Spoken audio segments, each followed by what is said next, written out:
Hello everyone. Welcome to this mini lecture. Today we are going to explore a fascinating and rapidly emerging topic in the maritime industry is green shipping corridors. I will look toward the future of global trade.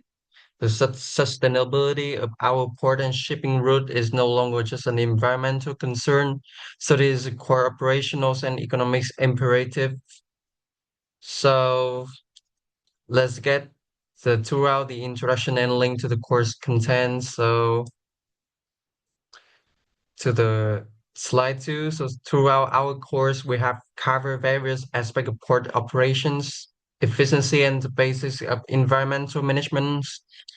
We have discussed how port handle cargo and economics driver of shipping. However, today I want to bridge the gap between those operational realities and ambitious global target for decarbonizations. So we are going to look at how ports are evolving from traditional cargo handling north into critical energies, have thus facilities entirely zero emissions shipping route.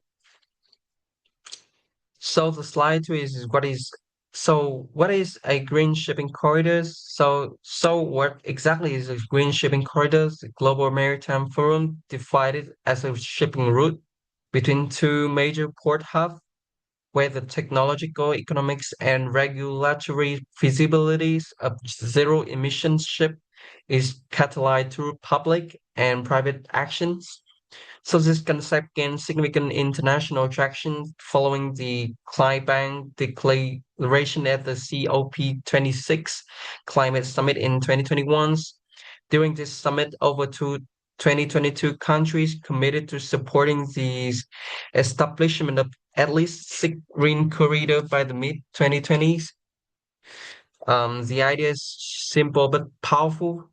Instead of trying to carbonize the entire global shipping industries, or as one which is overwhelmingly complex, we focus on specifics and the high volume route and create end-to-end zero commission ecosystem. So on slide four, so we have to understand why green shipping corridor are so crucial. We have to look at the classic chicken and eggs problem that has plagued maritime decarbonizations. So one size ship owner are has hesitant to invest hundreds of millions of dollars in new vessel powered by alternative fuel like green methanol or ammonia if there are guarantees that the port they visit will have the infrastructure to bunker those fuel.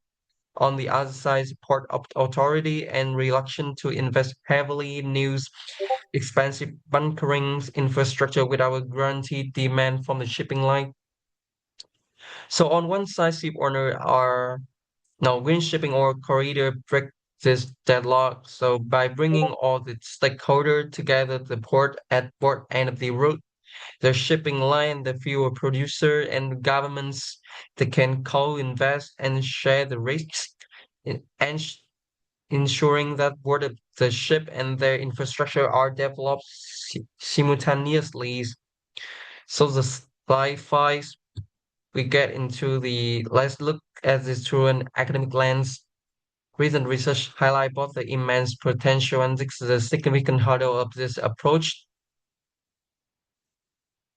and it's about the Shanghai, Los Angeles, Long Beach corridors. So to see how this work in practice, let's look at one of the most prominent real-life examples. The green shipping corridor between Shanghai and the port of Los Angeles, LA, and Long Beach. There's one of the busiest trans-Pacific trade route in the world. The ambitious goal here is to begin deploying the zero life cycle carbon container ship on this corridor by 2030. So according to their 2024 annual progress report, significant strides have already been made.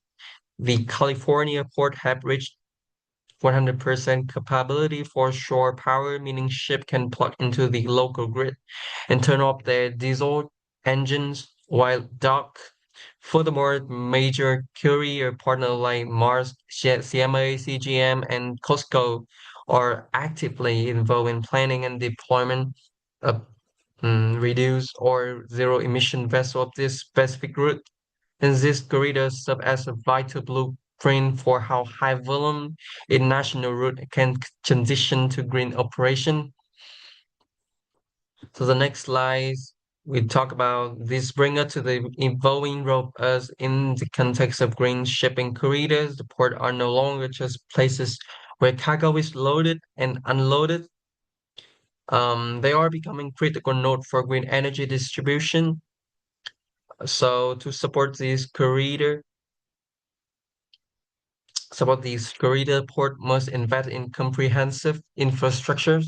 This include expanding shore power capabilities, developing safe and efficient bunkering facility for new fuel like methanol and ammonia or hydrogen, and ensuring that the interland connections, the rail and trucking network that move cargo inland are also transitioning to zero emissions to port of the future's an energy hub.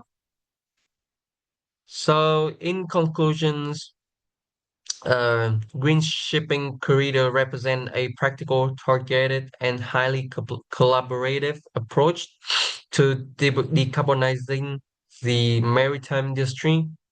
They address the systemic chicken and eggs problem by aligning investment across the entire supply chains. So while the challenges, of course, and technological uncertainty remain, the progress seen in initiatives like the Shanghai and Los Angeles corridor prove that this model is viable. Ultimately, the success of green shipping corridor will not only help meet global emission target, but will fundamentally redefine the competitive landscape and operational nature of global port. So thank you for your time, and I hope this has provided clear and engaging look into the future of port sustainabilities. So the final slide is a representative references and further readings. So as you can see, this has it's got a lot of academic sources and industry and policy report. Thank you. Thank you for listening.